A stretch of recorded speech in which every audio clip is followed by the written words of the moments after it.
I bet you do love it. With scenic views of the ocean, amazing selection of parks and mountains that you get to visit and explore, diverse ethnicity, multilingual, and having a growing population of over 2.6 million people in Vancouver. These are just a few of the things that you may be excited about when you're thinking of moving to Vancouver. But what if there were some scary realities that you didn't expect? Imagine moving to Vancouver only to discover that some parts that are in your dream location become an inconvenient nightmare. Today, that's the part of Vancouver area that I'll be sharing with you, the parts that no one wants to talk about. So before you pack up and move to Vancouver, let's talk about the top reasons people regret moving here. And before we go any further, I'd like to take 30 seconds and ask a favor. If you find any value in my videos at all, hit the thumbs up. And if you want to support the work and the time that I put into making these videos, do me a favor and hit the subscribe button. You could probably all guess it, that the most obvious reason people regret moving to Vancouver is just the cost of living. With a report coming out this year, ranked Vancouver at the 101st most expensive city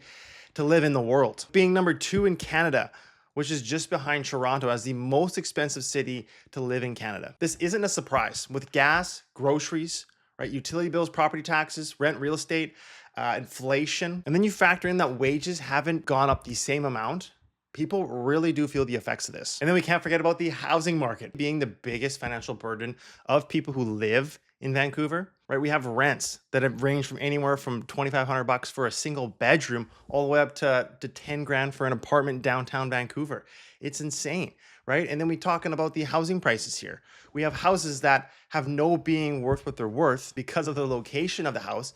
It's an astronomical amount of money. So I want to show you an example of what is going on here in Vancouver, just the home prices and how crazy they've gotten out of hand, right? So down the side here, we have 2.4 million for a 3-bedroom house, right? We got a condo here going for 460, another condo for 1.4, 2.3 for a 3-bedroom house, right? What else do we got here?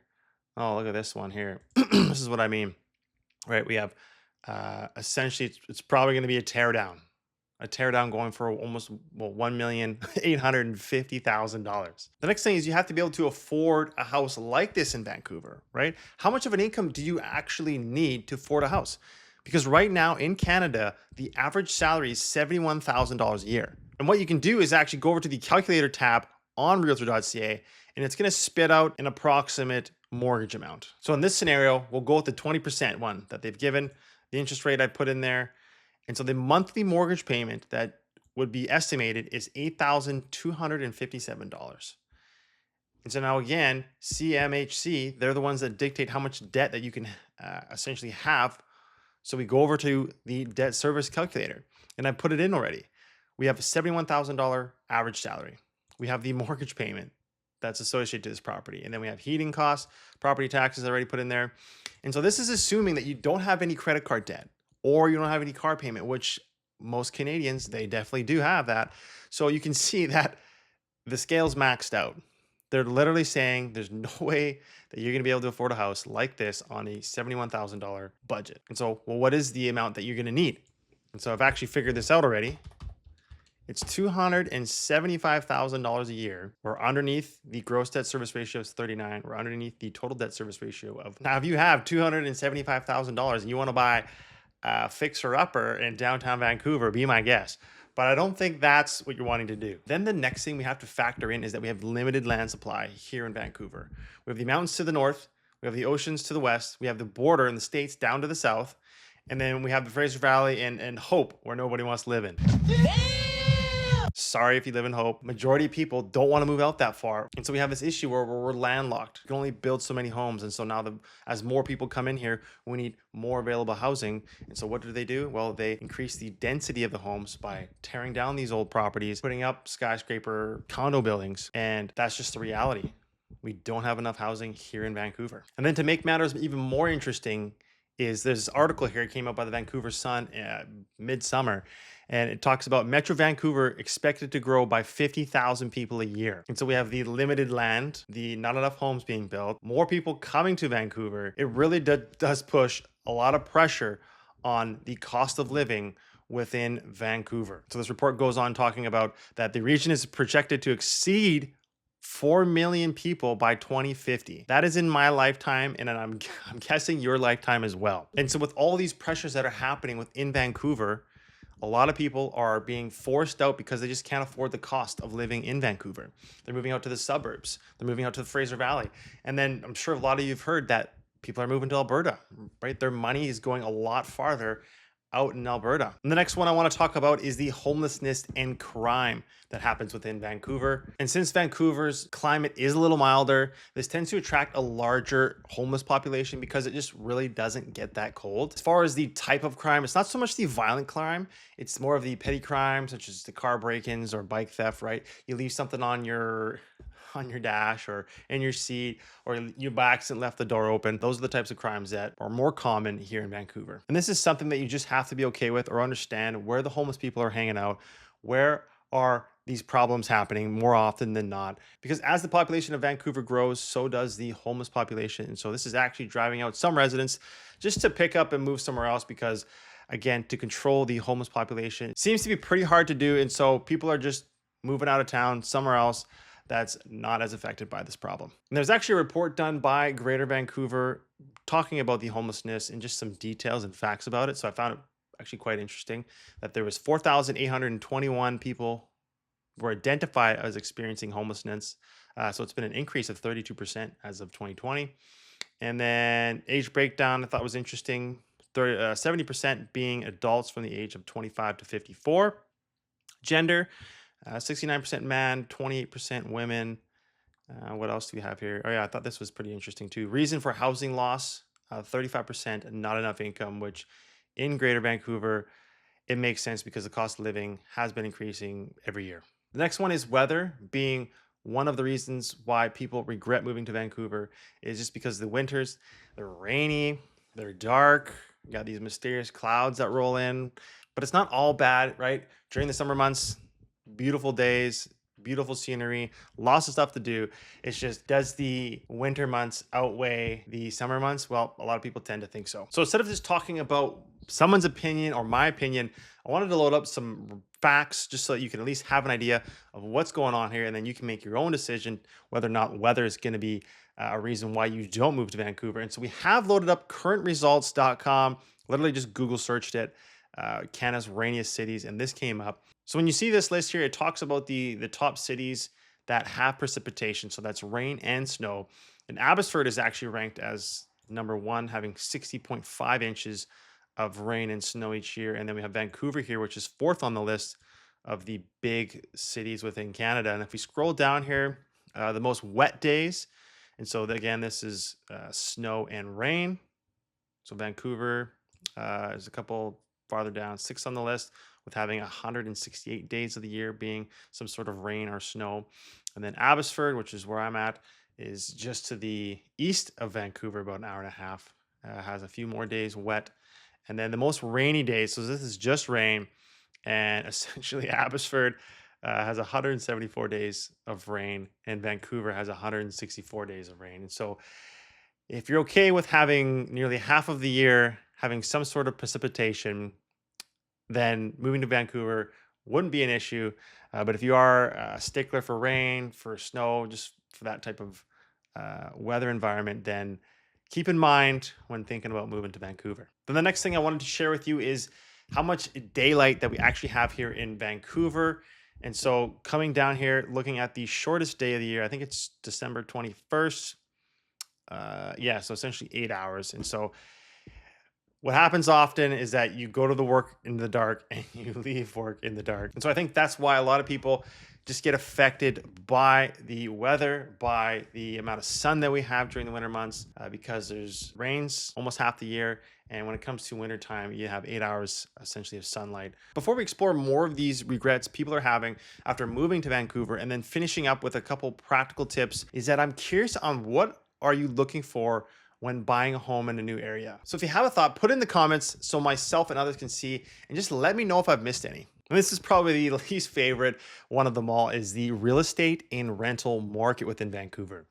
And Vancouver has some of the highest prices and rental prices in Canada. And it's no wonder that many people think twice about moving here, or when they do get here, they realize that they just can't afford the lifestyle that they're wanting while in Vancouver. And to show you some up-to-date stats on what's happening here in the real estate side of things when it comes to the medium sale price with a home in Vancouver. This is a stat center that I have access to because I'm a realtor here down in the Lower Mainland. And as you can see, this graph dates all the way back to 2021. You can see the fluctuation in the median sale price. And so right now, this is including condos, townhomes, detached houses, pretty much all your properties above. The median sale price is $1,040,000 as of August this year. And so with this in mind, people are tending to move out into the Fraser Valley, out into Kelowna, different areas where the cost of living, the real estate prices aren't as much money. Then you might be thinking, well, if I can't afford a property because homes are too expensive within Vancouver, I'll just rent something and save up some money. Well, spoiler alert, rent isn't that much cheaper as well. And so I got Facebook loaded up here. We're looking at the marketplace, specifically property rentals that are in Vancouver area.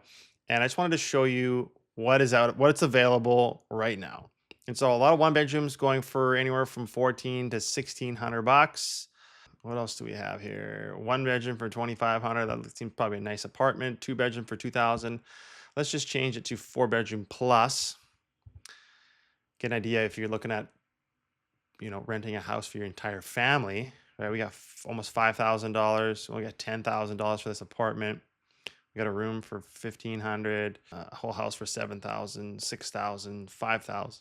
And so you can see that renting may be the only option, but it's still, you're not saving the types of money that you want to when living in Vancouver. Next regret that I want to highlight is the economic opportunity within Vancouver itself. And so this is an interesting one to me because it really just depends on where you're at in your life and just what you're wanting to doing. If you're younger, the financial burden of rent or just trying to save up enough money to buy a place may just be too much. You may take years to reach a point where you can actually afford something when you could have just lived elsewhere where the cost of living isn't as great. Put it this way, if you can live in another area that gives you the same opportunities, but is substantially cheaper to live, then to me, it's a no-brainer. But what I will say is that if you have an opportunity to come alongside someone, start a business, or maybe just this is where your network is, and just being around them is going to benefit you while living in Vancouver, then it's probably worth it. Because if I learned anything, that is the sooner that you learn new skills, force yourself in uncomfortable situations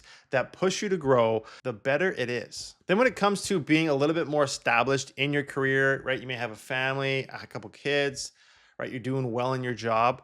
Then moving to Vancouver and taking advantage, the offer it has may make more sense. Because unless you have a high-paying job like something in healthcare, real estate law, or maybe even entrepreneurship, it really gets hard to get ahead just due to the overall costs. And then we have the traffic as what people regret when it comes to living in Vancouver. And it's just kind of funny because it's not like you didn't know the traffic was going to be there. There is 2.6 million people living in Vancouver, and it's growing. But it's not until you're sitting in traffic for a few hours trying to get to your destination, which is just a couple kilometers away, is when you realize how frustrating it can be. And as humans, we've all been there where we think of a bad situation in the past that we had, and you think, it just wasn't that bad. And it's not until you relive the experience and wonder, what the heck were you thinking? It's just funny. I always have a chuckle about this. And then you can't forget about the winter. When it snows literally this much and the entire city is shut down because everyone forgets how to drive in the snow, or they still have their summer tires on. Ridiculous. And the city is encouraging people to use transit systems that are available or to ride the bicycle, which is a good step in the right direction, but it's just not always practical. And yes, Vancouver does have a SkyTrain system that's pretty formidable. I found a stat on Google that says early this year, there was 456,300 users per weekday, which is crazy. And then it goes on to say that last year there was a total of 141,339,300 people that used the SkyTrain last year. And I'm sure there's many more reasons people regret moving to Vancouver, but if you're worried about the traffic, go talk to someone who lives in the area. See what the traffic is like at all times. I would go so far as to test the bus and the SkyTrain routes to see if it's actually practical to use. As for opportunities in Vancouver, I'd just weigh out all the options. Do you really need to live there? Or is living in another city an hour away a better fit when you factor in the real estate prices and the rent or just the overall cost of living. And then you have the homelessness, which just doing your homework ahead of time can really help you understand if this is going to be a big problem for you or not. So if you're wanting to avoid a lot of these problems when moving to Vancouver and just understanding the pitfalls, is go find yourself a trusted and experienced local realtor. Keep being local. These people will definitely be able to point you in the right direction and give you insider information. And if you already have one, that's great. But if you don't, I put a link in the description of this video so that you can connect with myself and my team, where we'd be happy to assist or at least point you in the right direction to one of my referral partners. So again, if that's you, do me a favor and just click the link below. I am curious though, what types of regrets have you had when moving to a new area? Or what kind of information do you need to know prior to moving? If you have an answer, put it in the comments so other people can benefit and learn from your experience. And while you leave a comment, I'm gonna go fly some drones.